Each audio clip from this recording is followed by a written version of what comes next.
Hey everyone, and welcome to Almost Cancelled. I'm Peter, that is Connor, and we are going to talk about Taboo, Season 1, Episode 1. It's called Shovels and Keys. Full spoilers. Actually, not full spoilers, we'll start spoiler free. I do this every time. Episode 1, we'll start spoiler free, and then we'll warn you about spoilers before we go into them about halfway through. And he will warn you about spoilers. Yeah, I may have forgotten to do that in the last thing we did that was in Episode 1. But even if I do, I go back in and edit a warning to make sure. Yeah, it's a nice little shout at the audience. Yes. Yeah, we're conscientious of that stuff.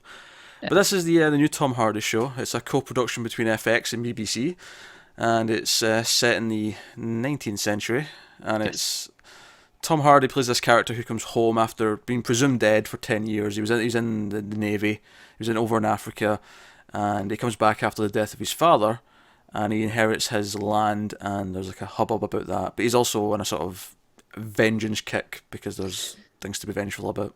He's a little bit of an odd one, isn't he? He's unhinged. His experiences have made him, well, he's made him like Tom Hardy, let's be honest. This is a role that is perfect for Tom Hardy. It's very Tom Hardy. There's a lot of Tom Hardying going on in this. Yeah, complete with solid mumbling. Yeah, there's mumbling. There's subtitles might have been handy at certain points. Not going to disagree with that, but I feel like you know what you're getting into when you watch Tom Hardy at this point. He's a very good actor. He's the best part of the show. There's no doubt about it. Yeah, he is the best part of the show. I wasn't super in love with this. I'm going to have to be honest. Yeah, I kind of enjoyed it. So this is interesting. There was a couple of moments where it perked up, but for the most part, I thought this was super dry. It was dry, but I don't necessarily think that's a bad thing. Oh, I do. It's everything I dislike about period dramas. Right. The scene that signifies this for me more than anything is a scene. So part of a big part of this episode revolves around the East India Company, which wants the land that Tom Hardy's father gave to him, and there's a scene with them early on where it's just them, like the head honchos of this company, having a meeting, and they're just sitting around a table and they're filling each other in on what's going on with Tom Hardy, like, oh, this son's back and blah blah blah blah. Yeah, it's basically here's the exposition dump of his life that you need to know. That went on forever. It was about 3 minutes. It felt like it went on forever. A lot of pompous old white dudes and posh English voices. It is the most tedious thing ever. I hate it. I was super engrossed in that scene. Oh god, no. Oh no, it's everything I hate about period pieces. Oh god. I was proper engrossed. I'll give you the production value is very good. It's very high. Some moody shots. I should kind of hope so, given, it's a co-production between, two reasonably good companies, yeah. But there's some moody shots of like Tom Hardy like out in the really crappy like beach looking out at the water and things like that. So I think the title sequence looks very pretty. I will say though, despite the production value being very high and like the sets and costumes all looking really, really good, I do think the camera work, my cats are fine, I do think the camera work kind of lets it down. Yeah, I'm not going to argue that. It's very basic. It is very basic. I feel like all this has went into the production quality, the production design and all that, and then the camera work is just kind of like a TV show. Yeah, it's very TV, is the exact thing I was just about to say. Yeah, it's like simple shots, and there's not necessarily anything wrong with that a lot of the time, but when you combine it with what I feel is a very slow, dry pace, like the camera work could have been the thing that peppered it up for me, where it did more interesting things, and it made more of the material, but instead I felt like we had scenes, and going back to that scene where it's the exposition with all those characters, there's more interesting ways to do that, where you feel something in the scene where, like another show might have this exposition come out when two characters are tense about something, but instead it felt like exactly what it was. Very relaxed. Yeah, it was relaxed. It was a bunch of characters who knew each other, liked each other to a varying degree, and were just kind of going on about it. Yeah, and I do agree that the character is very basic, and it is probably the biggest problem I have with the show, honestly, because it feels so against everything else. Like the production, like you said, the production values are so high everywhere else that you notice it more. Yeah, it really stood out to me just how simple it was. And again, simple's not always bad, but when, like I said, when you combine it with the dry, slower pace. Yeah. And I don't have a problem with slow pace. There's been plenty of good shows that we've talked about that has slow pace, but it feels like it's using its slow pace really well. Whereas in this, I was just feeling the emptiness in between I get that. I felt like a lot of lines. it was atmosphere for me. Like it was just it was There was telling me how these people were just relaxed talking about this, like and it's personal details of a man's life, and they'll just casually just throw them out to each other. Yeah, I was like, when are we getting to the next scene? When does this get entertaining?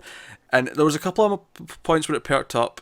There's a couple of sort of, without going into spoilers, Tom Hardy has like these sort of demented visions that kind of creep in at a couple of points. Those were a bit more stylized, and they kind of perked me up a little bit because I felt, oh right, there's something going on now. There's something that's not just bickering a bit of will. Yeah, I feel like we're gonna get to more of that stuff. Possibly, and there's a good scene at the end where he really gets to act, because I feel like even though he's very good, like Tom Hardy is very good, I It's feel very like subdued for a lot of it. a lot of it is him just kind of walking around and ignoring people as they try and talk to him. That's a lot of this episode, and we get a lot of the pompous, sort of rich white folk of ye old England, Yeah. who I find very unrelatable. I'm not saying they're relatable. I'm just saying I don't mind watching them. I've yet to invest in Hardy's character, who's the one character who I might invest in. But right now, his motivations are kind of shrouded in mystery. Yeah, they are. I'll grant you that. But I mean, it's a miniseries, right? So it should be quite contained. So we should build on those things fairly soon, I'd imagine. It could be too late. I don't know. I'll give it one more episode, because all the reviews that we read that were in Van said, who'd watched a lot of the show, it said, no, you need to watch at least a couple because the first one stands out as being the weakest.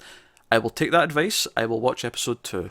But if I still feel this way at the end of episode 2, I'm out. I am jumping out so fast.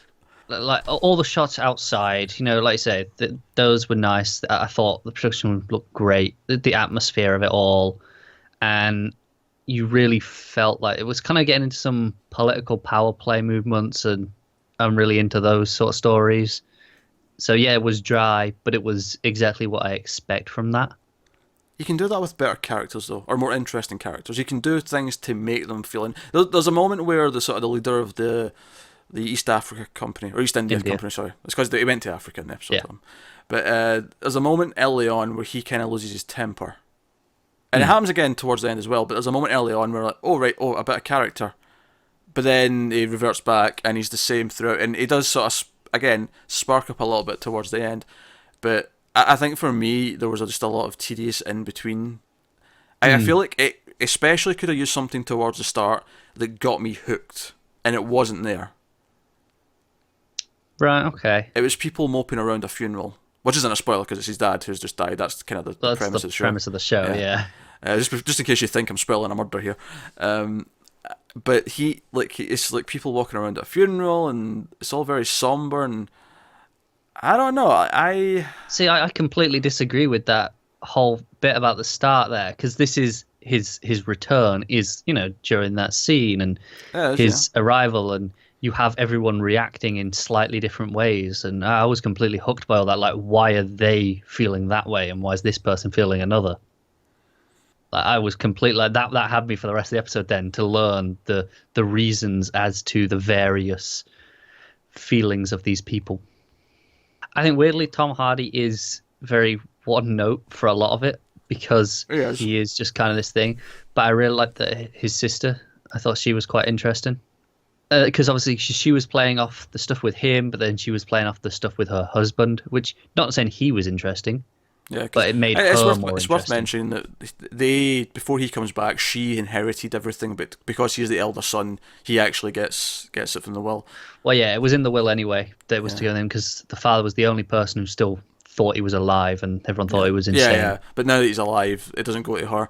But her and her husband wanted to sell it to East India. They were going to be fairly rich by the look of it. Yeah, but Tom Hardy, of course, has no interest in this transaction. What else would you like to talk about, Connor? Do you want to go to spoilers? Yeah, I can do. That's spoilers. Full spoilers then for episode 1 of Taboo. Go on, visions. Visions. Let's start with what is unequivocally the most interesting part. This is what sets it apart from other period pieces, right? Yeah, sure. Yeah. I mean, let's talk about the one of the two things that I liked in the episode. Yeah, let's start there. Right, that's a good idea. We'll start positive. Yeah, so it's when he's at the morgue, and to be fair, I kind of like most of the morgue scene in and of itself, because he goes into the mortician and he's paid to get his dad's body digged up so the mortician can investigate it and give him unbiased cause of death, what shall we call it? And he finds out his dad's been poisoned, and that's partly because they keep talking about how his dad was mad towards the end, and the mortician's like, "No, that would have been an effect of this drug that they were giving him." Yeah, and it's while he's waiting for the autopsy that he like starts imagining like this woman coming out of work, sort of very tribal-esque, and it makes you wonder what went on for those 10 years that he was missing in Africa. Where was he? What was he doing? Yeah, and obviously we get the idea that his mother was part of this tribe. And it's like, is that meant to be her? Is it someone else? Is it symbolic? As he's walking through like the area of the morgue that he's in, like the body's sort of set up, and you get this hallucination. You don't think for a second that they're actually... It's not played realistic at all in that sense.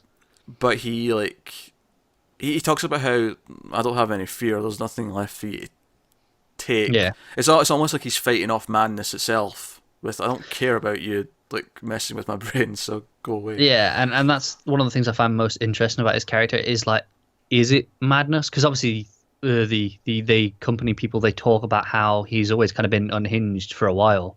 He's got all these rumors about stuff he did when he was in the Navy and all sorts. So it was like, okay, is this just part of him being unhinged and he's just a bit touched in the head, or is there actually something more to it that's happened in Africa, and these are actual like visions of things to do with that, like a curse or some sort, whatever it is?